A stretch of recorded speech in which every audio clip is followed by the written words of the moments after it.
Jā, esiet sveicināti. Tātad pārstāvu Centrālo finanšu un līguma aģentūru. Šodien jums sniegšu ieskatu, kādu atbalstu sniedzam uzņēmējiem gan tādā plašā joma klāstā, gan arī konkrētām nozarēm. Un noteikti arī uzmeklējiet šīs prezentācijas publicētajos materiālos, jo visas saites uz plašāku informāciju par šiem atbalsta pasākumiem arī ir iekļautas un noteikti varat izmantot. Tātad aģentūra atbalstu sniedz grantu veidā, jeb neatmaksājuma finansējuma veidā, un tas varētu būt vēl viens iemesls, kādēļ noteikti izskatīt šīs iespējas. Jau ļoti daudz šodien pieminētā digitālā transformācija, tāds top vārdu savienojums šajā laikā, bet tas vēl jau vairāk liecina, ka tajā vilcienā šobrīd tad ir jālec. Mums tieši pašlaik notiek projektu iesniegšana kiberdrošības transformācijai, tātad, lai pasargātu savu uzņēmumu, var ieviest dažādus kiberdrošības risinājumus, īstenot kiberdrošības pētījumus, pirkt vai nu jaunu programmatūru vai izstrādāt savējo, un tātad saņemt atbalstu līdz 50% no attiecināmajām izmaksām. Otrs ir digitālās prasmes, jo risinājumi vieni paši to digitālo vidi nenodrošinās, un tātad aģentūra šobrīd atlasa nozares asociācijas, kas būs atbilstošas prasībām, un kas tālāk sniegs atbalstu gala labumu guvējiem, tātad komersantiem, kam šis te ir interesanti, lai tātad apmācītu savus darbiniekus tiešām plašā digitalizācijas jomu klāstā, digitālais mārketings, ražošanas automatizācija, programmēšana, foto, video apstrāde, tīmekļa vietņu izveide un tā tālāk. Tātad tiešām plašs iespējama apmācību klāsts, un tas būs pieejams jau apmēram no jūnija, kad šīs atbalstītās asociācijas tātad pieņems pieteikums no komersantiem. Atbalsts arī šeit 50 līdz pat 70% atkarībā no tā, cik liels ir uzņēmums. Tad pašlaik ir fantastiski iespēja tieši mēdīju nozares uzņēmumiem, tā skaitā tātad vietējiem vai reģionālajiem mēdījiem. Viens tātad mēdīju procesu modernizēšana, digitalizēšana, dažādi risinājumi, kā izmantot mākslīgo intelektu, kā plānot sava produkta ražošanu un izplatīšanu, arī tātad datu uzglabāšanas risinājumi, programmatūra un tam līdzīgi. Un šī ir tā, teikšu, retā iespēja, kur var dabūt 100% atbalstu, tā kā noteikti mēdījiem aicinu šajā ieskatīties. Arī te projekta iesniegšana ir aktīva līdz 27. jūnijam, un noteikti gaidīsim arī no Latgales.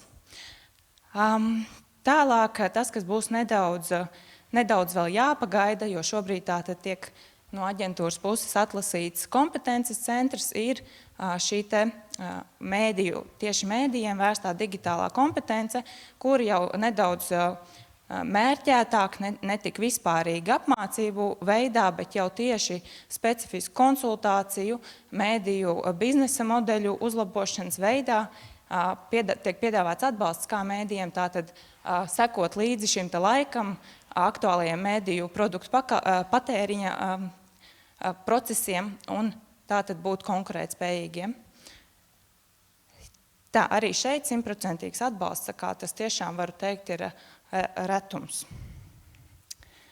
Tālāk ir viena atbalsta programma, kas ir vērsta tieši uz enerģētikas uzņēmējiem, tātad siltumapgādes pakalpojumu sniedzējiem, kur var nomainīt tā teikt, vecos piesārņojošos gaisa filtrus, tātad veikt šos te būvniecības, iekārtu, iegādes nomaiņas darbus.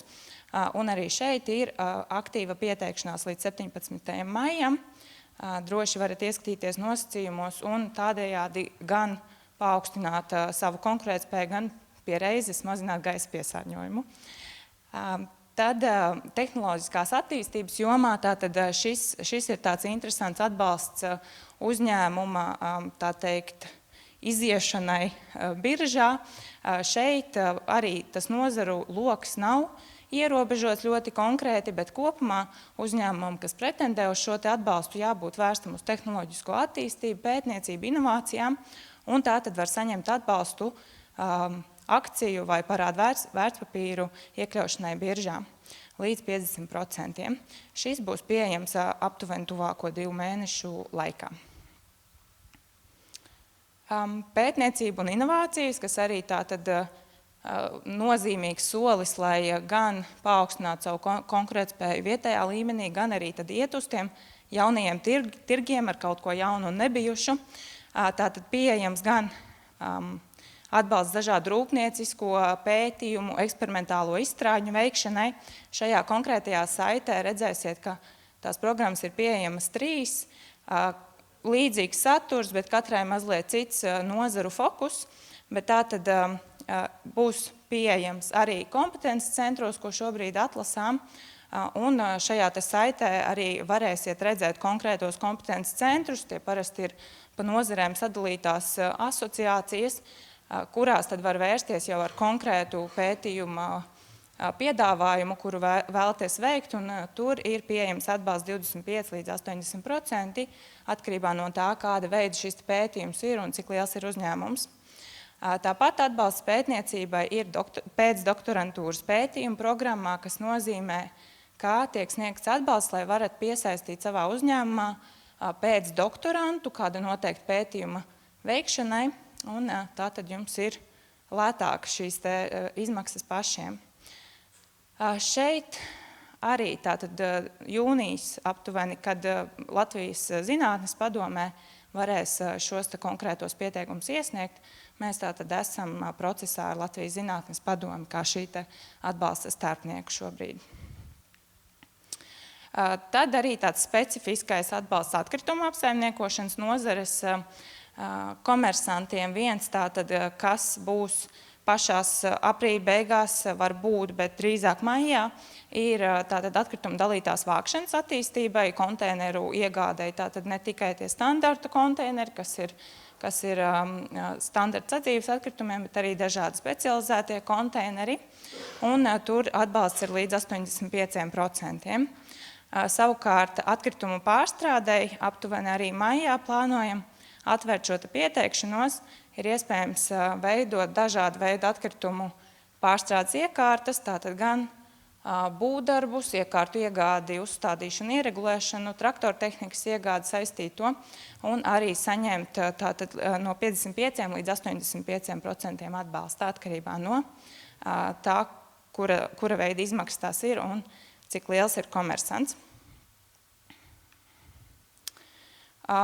Un noslēdzot, labklājības joma, tātad jau arī minētā izskanējusi informācija par to, ka svarīgs ir arī darba spēks, un viena no programmām, kur tātad esam sadarbībā ar Nodarbinātības valsts aģentūru, ir tātad nodarbinātības veicināšanai, piemēram, cilvēku ar invaliditāti iesaistē darba tirgu un attiecīgi darba vietu pielāgošanai, iemaņu attīstībai un tam līdzīgām darbībām. Arī šeit šī dotācija ir 100%, tā kā iesaku ieskatīties tajā un aptvert iespējami visu pieejamo darbspēku, gudrās galvas un darbīgās rokas.